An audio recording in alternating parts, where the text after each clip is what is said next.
Hello दोस्त। आप देख रहे हैं क्लियर बीपीएससी चैनल, जहां पे हम बीपीएससी से संबंधित सभी चीज़ की चर्चा करते हैं। उसी क्रम में हम आपके लिए लेके आए हैं करंट अफेयर की सीरीज, जिसमें हम बिहार के सभी परीक्षा बीपीएससी के साथ साथ सभी परीक्षा को सम्मिलित करेंगे। इसमें हम आज शुरू करेंगे बिहार के राष्ट्रीय और अंतर्राष्ट्रीय से संबंधित करंट अफेयर की, जिसमें आज हम जनवरी जनवरी से स्टार्ट करेंगे। जनवरी 2022 से स्टार्ट करेंगे और देखेंगे इसमें क्या क्या करंट अफेयर पूछा जाता है और पूछा जाएगा, कितनी संभावना बनती है। हमारे करंट अफेयर से बीपीएससी के जो पीटी होगी 67, उसमें 90% क्वेश्चन आने की चांस है और हर बार आता है हमारे करंट अफेयर से, इसलिए आप हमारे करंट अफेयर को फॉलो कर सकते हैं। उससे पहले एक रिक्वेस्ट है कि आप हमारे यूट्यूब चैनल क्लियर बीपीएससी को शेयर करें, सब्सक्राइब करें। जितना शेयर करेंगे, जितना सब्सक्राइब करेंगे, उतना हमारा मनोबल बढ़ेगा और उतना ज़्यादा हम आपके लिए प्रोग्राम लेके आएंगे बीपीएससी से संबंधित। आप हमारे टेलीग्राम चैनल को भी ज्वाइन कर सकते हैं, फेसबुक पेज और इंस्टाग्राम पेज को लाइक फॉलो कर सकते हैं। वहाँ पे भी हम अपडेट करते हैं। टेलीग्राम चैनल और यूट्यूब चैनल को ज्वाइन करें और शेयर करें, सब्सक्राइब करें, ज़्यादा फायदा होगा। आज हम बीपीएससी के 67 और 68 और बिहार के सभी एग्ज़ाम के लिए जनवरी 2021 का पार्ट 1 करंट अफेयर लेके आ रहे हैं, जिसकी चर्चा हम आगे करने वाले हैं। इसी तरह पार्ट 2 भी आएगा और पार्ट 3 भी आएगा। तो हम 3 पार्ट में जनवरी को पूरा देखेंगे। तो हम शुरू करते हैं बीपीएससी के करंट अफेयर 2022 का पार्ट 1। एक और बात है कि बीपीएससी की तैयारी बहुत आदमी करता है, लेकिन भीड़ 6 लाख फॉर्म है। पीटी का 15% रिजल्ट मेंस के लिए आता है, सिर्फ 15% ही क्वालिफाई करता है। कहने का मतलब 20 से 25 हज़ार स्टूडेंट। बाकी ये जो 6 लाख फॉर्म भराता है, उसमें क्यों नहीं क्वालिफाई करता है, इसका सबसे बड़ा रीज़न है कि सिलेबस और प्रीवियस ईयर पेपर को ना समझना। आप ये समझने के लिए 2 दिन पहले अपलोड हुआ है सिलेबस का फुल डिस्कशन। आप वो चैनल जाके चेकआउट, वो वीडियो जाके चेकआउट कर सकते हैं। उसमें अच्छे से समझाया गया है बीपीएससी के सिलेबस के बारे में और बीपीएससी की तैयारी कैसे किया जाएगा। ये मेरा दूसरा वीडियो था। आज हम तीसरा वीडियो लेके आए हैं, जिसमें हम करंट अफेयर की चर्चा करेंगे। तो स्टार्ट करते हैं हम आज का करंट अफेयर। पहला नंबर देखेंगे कि 73वें गणतंत्र दिवस 2022 में जो हुआ था, उसके पूर्व संध्या पर राष्ट्रपति राष्ट्र को संबोधन करते हैं। 25 जनवरी 2022 को संबोधित किए थे राष्ट्र के नाम। उसमें राष्ट्रपति जी ने कहा था कि 1930 से लेकर के 1947 तक, मतलब 1930 से लेकर के भारत की आज़ादी तक, हर वर्ष, प्रत्येक वर्ष 26 जनवरी को पूर्ण स्वराज दिवस मनाया जाता था। तो ये पूर्ण स्वराज दिवस कब मनाया जाता था, इसको हम लोग ध्यान रखेंगे। दूसरा न्यूज है कि 8 जनवरी 2022 को भारत के निर्वाचन आयोग के मुख्य चुनाव आयुक्त जो थे सुशील चंद्रा, ये भी एक क्वेश्चन है, मुख्य चुनाव आयुक्त कौन थे, सुशील चंद्रा ने 5 राज्य में चुनाव कराने की घोषणा की है। पंजाब, जहाँ पे 117 विधानसभा सीट है, उत्तर प्रदेश जहाँ पे 403 विधानसभा सीट है, उत्तराखंड जहाँ पे 70 विधानसभा सीट है, और मणिपुर 60 विधानसभा सीट है, और गोवा जिसमें 40 विधानसभा सीट है। यहाँ पे चुनाव कराने की घोषणा चुनाव आयोग ने किया था। उसके बाद देखेंगे कि इस चुनाव में चुनाव आयोग ने नया कदम क्या क्या उठाया। इसमें पहला था कि मतदान के समय में 1 घंटा की वृद्धि की गई थी। दूसरा था कि मतदान केंद्र पर मतदाता की संख्या जो पहले 1500 होता था, उसको इस बार 1250 किया गया था कि एक मतदान केंद्र पे, एक ईवीएम पे 1250 वोट ही गिरेंगे। तीसरा बदलाव था कि 18 वर्ष से ऊपर एवं कोविड के लिए घर पर बैठे मतदान करने की सुविधा दी गई थी। जो 18 वर्ष नहीं, 80 वर्ष से ऊपर के बुजुर्ग को घर पे बैठ के मतदान करने की सुविधा दी गई थी। और चौथा पॉइंट था कि जो मान्यता प्राप्त दल हैं, उसके स्टार प्रचारक की संख्या जो है 40 से 30 कर दिया गया था, और गैर मान्यता प्राप्त वाले सदस्य जो पार्टी था, उसका स्टार प्रचारक की संख्या 20 से 15 कर दी गई थी। इतना बदलाव था, इतना चीज हमें इससे संबंधित याद रखना है। तीसरा पॉइंट क्या है, तीसरा न्यूज है कि भारतीय मौसम विभाग जो 2021 जो कहा गया कि ईस्वी का 2021 वर्ष पांचवा सबसे गर्म वर्ष रहा, जबकि 2016 जो था वो सबसे ज़्यादा गर्म वर्ष था। 2016 का औसत तापमान में 0.71 डिग्री सेल्सियस ज़्यादा रहा था तापमान 2016 में, जो 2021 में 0.44 रहा था। तो इसकी भी चर्चा हम लोग करेंगे। उसके बाद हम लोग चौथे न्यूज पे आएंगे। चौथा न्यूज में हम लोग देखेंगे कि फिलीपींस ने अपने नौसेना के लिए भारत से ब्रह्मोस मिसाइल भारत और रसिया मिलकर बनाता है, उसको खरीदने हेतु 28 जनवरी 2022 को एक समझौता किया, और इस समझौते में मिसाइल की आपूर्ति BrahMos aerospace private limited BAPL द्वारा 37.4 करोड़ डॉलर या 2,805 करोड़ रुपया में किया गया। BAPL भारत के DRDO एवं रूस के NPOM का संयुक्त उपक्रम है। मतलब ये जो BAPL था, ब्रह्मोस एरोस्पेस प्राइवेट लिमिटेड, वो DRDO और रूस के NPOM का संयुक्त उपक्रम है, दोनों मिलके बनाता है। ये चौथा न्यूज था।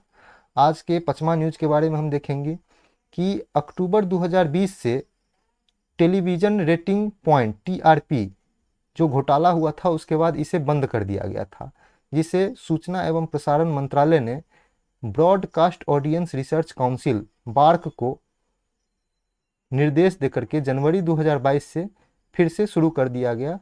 TRP का प्रकाशन जो है बार्क के द्वारा होता है, ब्रॉडकास्ट ऑडियंस रिसर्च काउंसिल, तो इसको भी ध्यान रखेंगे। छठा न्यूज देखेंगे कि DRDO ने मानव संचालित anti tank guided missile, man portable anti tank guided missile का सफल परीक्षण 11 जनवरी 2022 को किया गया। यह एक man portable fire and forget missile है। फायर एंड फॉरगेट मतलब दागो और उसे भूल जाओ, उसको निर्देशित नहीं किया जा सकता है। सातवां पॉइंट देखेंगे कि सतना न्यूज 1989 से 2021 के दौरान 32 वर्ष तक भारतीय नौसेना की सेवा में रहा। भारतीय नौसेना में सेवा दे रहा था INS खुखड़ी, उसको इसे सेवा मुक्त कर दिया गया 26 जनवरी 2022 को। और इस INS खुखड़ी को, जो भारतीय नौसेना का था, उसको द्वीप में दमन एवं दीव के द्वीप वाले द्वीप पे खुखड़ी स्मारक को सौंप दिया गया। वहां पे यह युद्धपोत रखा रहेगा।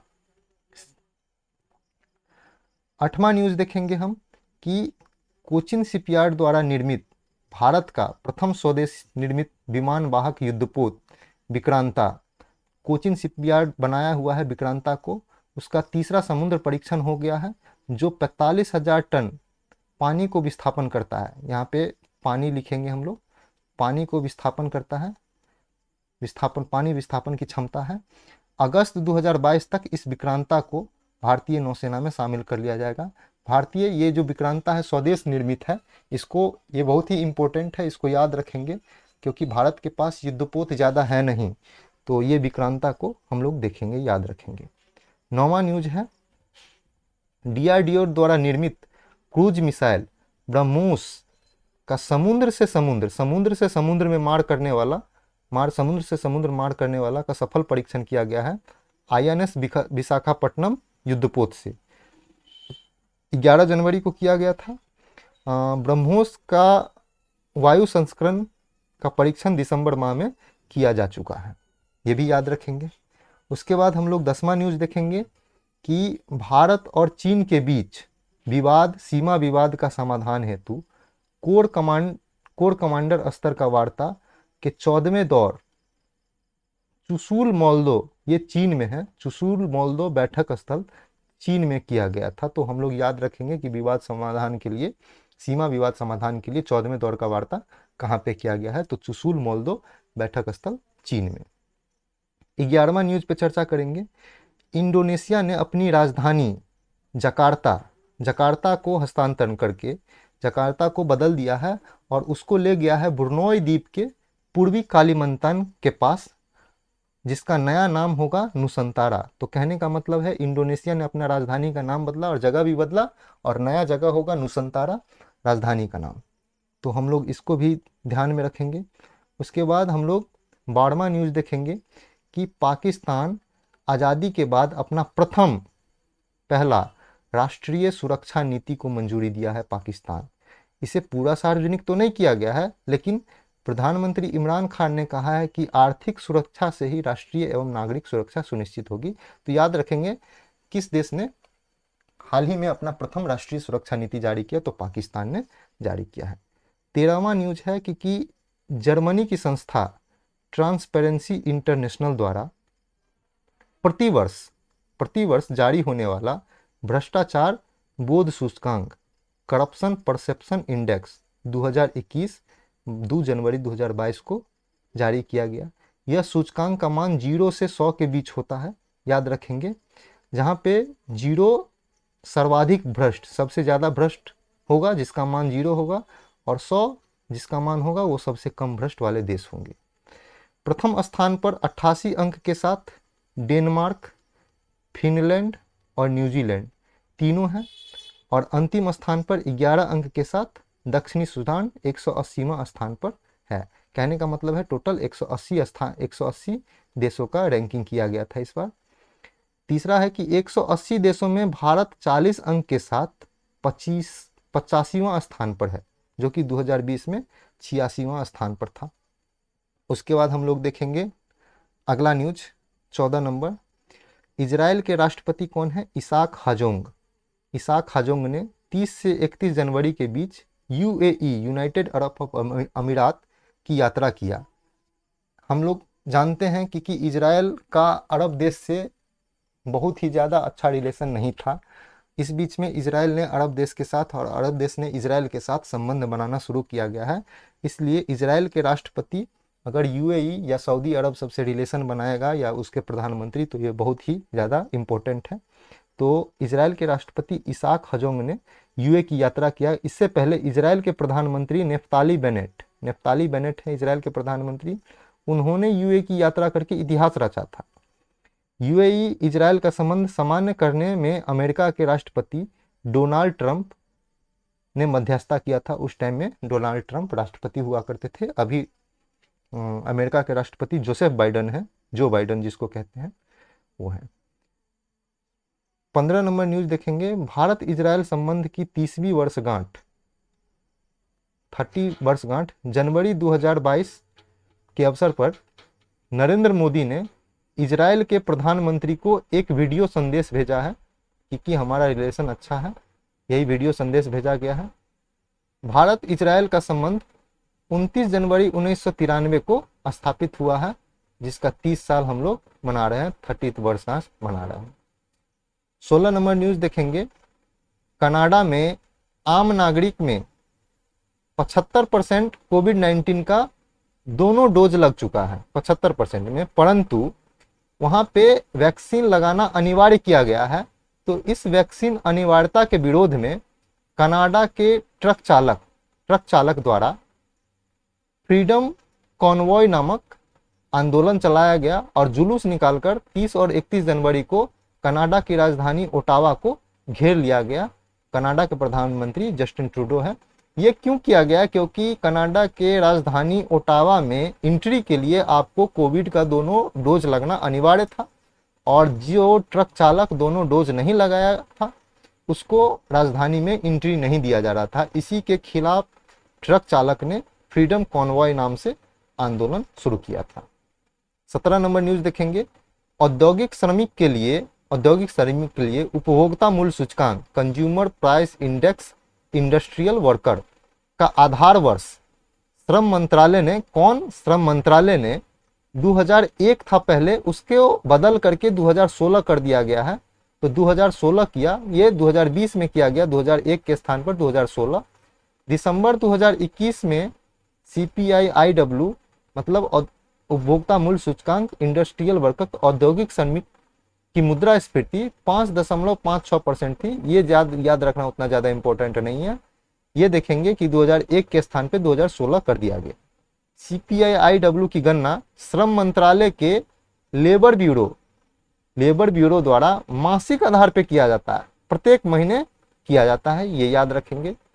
18वां न्यूज देखेंगे, 73वां गणतंत्र दिवस 2022 के पूर्व संध्या पर राष्ट्रपति ने शौर्य चक्र 2022 की घोषणा की। 12 शौर्य चक्र दिया गया, जिसमें से 9 व्यक्ति को मरणोपरांत मतलब मरने के बाद शौर्य चक्र प्रदान किया गया राष्ट्रपति के द्वारा। 19 नंबर न्यूज देखेंगे कि वित्त मंत्रालय के अनुसार सितंबर 2021 के अंत तक भारत पर विदेशी ऋण भार 593.1 अरब डॉलर था, जो कि कुल जीडीपी का 21% है। कहने का मतलब है भारत विदेशों से कितना ऋण लिया है, तो इतना ऋण लिया था 693.1 डॉलर। तो जो भारत का कुल जीडीपी है, वो कुल जीडीपी का जो ऋण लिया है उसका प्रतिशत 21.1% है। कुल जीडीपी का विदेशी ऋण इतना परसेंट है। 593.1 अरब डॉलर में दीर्घकालीन ऋण जो लंबे समय के लिए ऋण है उसका हिस्सा 493.5 अरब डॉलर था, अर्थात 83% है। और अल्पकालिक ऋण का हिस्सा 1.6 अरब डॉलर है, अर्थात 1.6 अरब डॉलर है, अर्थात 17%। 20 नंबर न्यूज देखेंगे, सांख्यिकी और कार्यक्रम कार्यान्वयन मंत्रालय के अनुसार दिसंबर 2021 में उपभोक्ता मूल्य सूचकांक कंज्यूमर प्राइस इंडेक्स आधारित मुद्रास्फीति इतना परसेंट था, जो कि आरबीआई के 4% ±2%। कहने का मतलब है कि आरबीआई को मुद्रास्फीति का लक्ष्य है 4% ±2%। तो ये आरबीआई का मुद्रास्फीति इन्फ्लेशन का टारगेट है।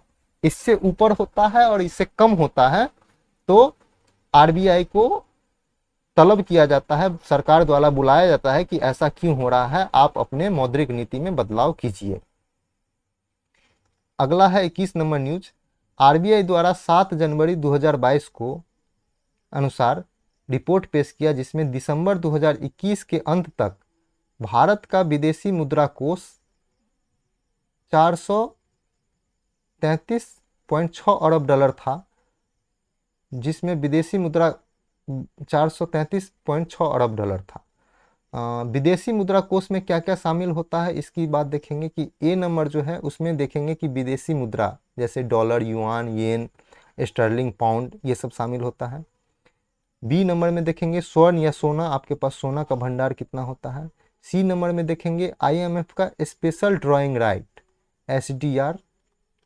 और डी नंबर में देखेंगे अंतर्राष्ट्रीय मुद्रा कोष में ज्वाइनिंग फीस लगता है, उसी के पास जमा राशि, उसको कोटा निर्धारित किया जाता है। ये लोग हम जो इकोनॉमिक्स पढ़ेंगे उसमें देखेंगे अंतर्राष्ट्रीय मुद्रा कोष के पास जमा राशि, ये 4 चीज़ें विदेशी मुद्रा में कोष में शामिल किया जाता है, उसी के अनुसार ये विदेशी मुद्रा कोष का आकलन किया जाता है। 22 नंबर न्यूज देखेंगे, विश्व बैंक द्वारा ग्लोबल इकोनॉमिक प्रोस्पेक्टस रिपोर्ट कौन जारी करता है? विश्व बैंक द्वारा वर्ल्ड बैंक जारी करता है, जिसके अनुसार 2021 से 22 के बीच जीडीपी का अनुमान 8.3% किया गया है, वहीं वर्ल्ड के जीडीपी का अनुमान 5.5% रखा गया है। 23 नंबर न्यूज देखेंगे कि संयुक्त राष्ट्र के आर्थिक एवं सामाजिक मामलों का विभाग यूएनडेसा कहते हैं, द्वारा जारी world economic situation and prospectus report कौन जारी करता है? यूएनडेसा, याद रखेंगे। जनवरी 2022 में जारी किया, जिसके अनुसार 2022 में सर्वोच्च जीडीपी वृद्धि मतलब विश्व में सबसे ज़्यादा जीडीपी वृद्धि भारत की रहेगी, 8.3% अनुमानित है। अंगटाड, इस रिपोर्ट को अंगटाड और यूएन की 5 क्षेत्रीय आयोग द्वारा तैयार किया जाता है। ये भी है, ये भी इंपॉर्टेंट रखेंगे कि इस रिपोर्ट को कौन तैयार करता है। आसियान के 10 देश, आसियान के 10 देश और 5 अन्य देश के बीच 15 नवंबर 2020 को RCEP regional comprehensive economics partnership समझौता हुआ था, जिसे 1 जनवरी 2022 से लागू कर दिया गया। ये न्यूज़ बीपीएससी 67 के लिए वीवीआई करके रख लीजिए, इससे क्वेश्चन आने की बहुत ज़्यादा संभावना रहेगी। 1 जनवरी 2022 से लागू हो गया क्योंकि भारत इससे इस समझौते से अलग हो गया था। आरसीईपी संभवतः जो लागू हो गया वो विश्व का सबसे बड़ा व्यापार स्वतंत्र व्यापार समझौता था होगा, फ्री ट्रेड एग्रीमेंट होगा। आसियान में 10 देश हैं।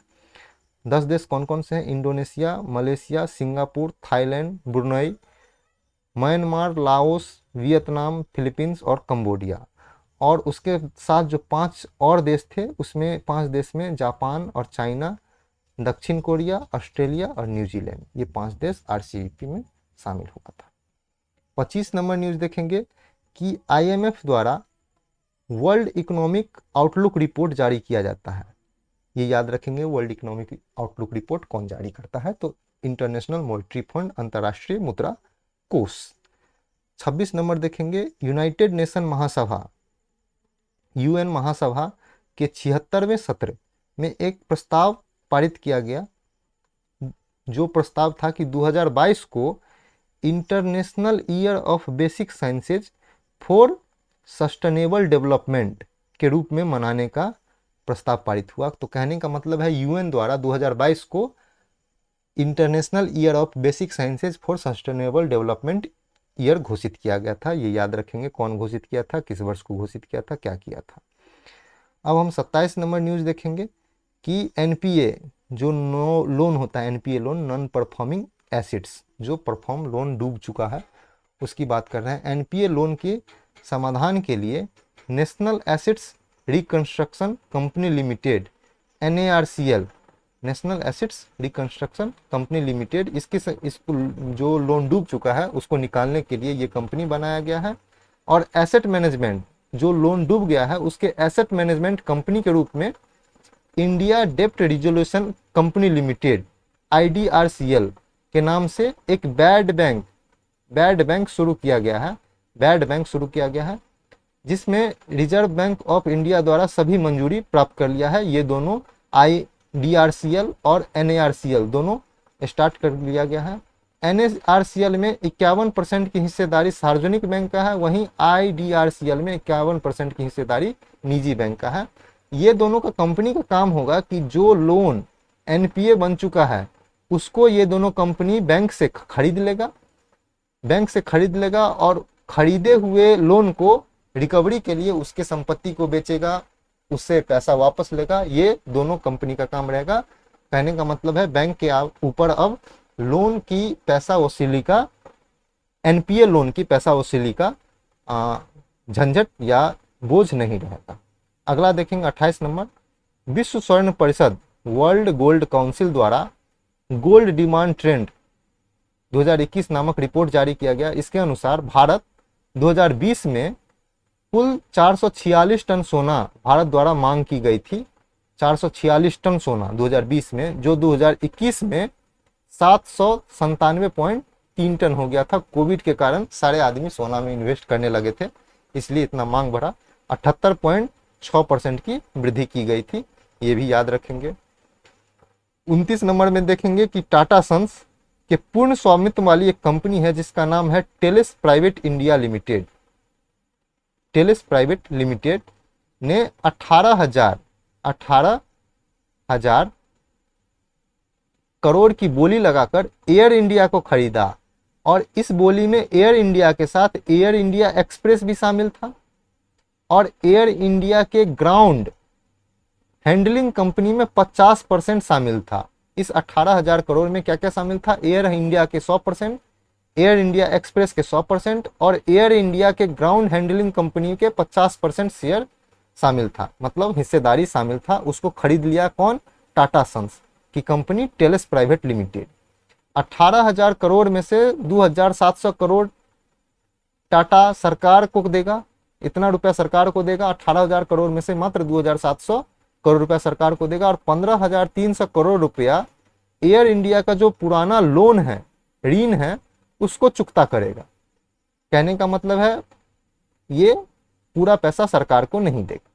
अब देखते हैं 1932 में टाटा एयरलाइंस का गठन किया गया था, जिसे 1953 में राष्ट्रीयकरण कर दिया गया, मतलब सरकार ले लिया। कहने का मतलब 1932 में जो एयर इंडिया था उसको टाटा ही चलाया था, उसको टाटा ही ने खोला था, जिसे 1953 में सरकार ने खरीद लिया था, राष्ट्रीयकरण कर दिया गया था, जिससे 2022 में 69 वर्ष बाद फिर से टाटा ने खरीद लिया है। अब जो है टाटा जो खरीदा है उसमें कर्मचारी कैसे रहेगा, तो एयर इंडिया के जितने भी कर्मचारी हैं उसको टाटा 1 वर्ष तक के लिए रखेगी। 1 वर्ष के बाद फिर से वैकेंसी निकाला जाएगा और उसमें जो भी कर्मचारी अपना दावा दे पाएगी उसको टाटा फिर से रखेगी। कहने का मतलब है सारे कर्मचारी 1 वर्ष तक ही रहेंगे, उसके बाद फिर से उनका इंटरव्यू वगैरह, परीक्षा वगैरह लिया जा सकता है। अब लास्ट न्यूज देखेंगे आज के पार्ट 1 का 30वां न्यूज। जनवरी 2022 में चुनाव आयोग ने लोकसभा, विधानसभा में एक प्रत्याशी कितना खर्चा करेगा उसकी सीमा को बढ़ाया है। तो पहला देखेंगे कि लोकसभा के चुनाव में एक प्रत्याशी बड़े राज्य में कहने का मतलब है 7 सिस्टर नॉर्थ ईस्ट का स्टेट को छोड़ करके सिक्किम, जम्मू कश्मीर, हिमाचल प्रदेश और उत्तराखंड को छोड़ करके सारे बड़े राज्य होते हैं और गोवा को छोड़ करके। तो लोकसभा में एक प्रत्याशी बड़े राज्य में 95 लाख रुपया खर्च कर पाएंगे। अब पहले ये चीज 70 लाख था और छोटे राज्य में अब 75 लाख कर पाएंगे, पहले ये चीज 54 लाख था। तो ये इंपॉर्टेंट है, याद रखेंगे इसको। विधानसभा चुनाव में एक प्रत्याशी बड़े राज्य में 40 लाख रुपया खर्च कर पाएंगे, पहले ये 28 लाख था, और छोटे राज्य में 28 लाख खर्चा कर पाएंगे, पहले ये 20 लाख रुपया था। तो ये भी याद रखेंगे। उसके बाद देखेंगे चुनाव में यह सीमा जो है 2014 से लागू था, ये खर्च की सीमा जो पुराना था लागू था। 2020 में कोविड के कारण इसमें 10% की बढ़ोतरी की गई थी, लेकिन 2022 में ये जो नया संशोधन है, बड़े राज्य में 95 लाख, लोकसभा के लिए 75 लाख, छोटे राज्य के लिए, विधानसभा के लिए 40 लाख और छोटे राज्य के लिए 28 लाख, ये 2022 में लागू हो गया है। अब इतना रुपया प्रत्याशी खर्चा कर पाएगा। तो फर्स्ट पार्ट में हम इतना चर्चा किए हैं। आप लोग देखिए, इसको लिखिए, इससे बाहर क्वेश्चन नहीं जाएगा। हम 3 पार्ट में लेके आएंगे और उसके बाद बिहार स्पेशल का पूरे जनवरी का करंट अफेयर हम लोग लेके आएंगे।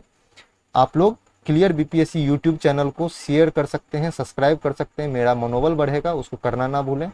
बीपीएससी के टेलीग्राम चैनल को ज्वाइन कर लीजिए, वहाँ पे आपको अपडेट दिया जाएगा, और Facebook page clear BPSC Facebook page और इंस्टाग्राम पर आप फॉलो कर सकते हैं।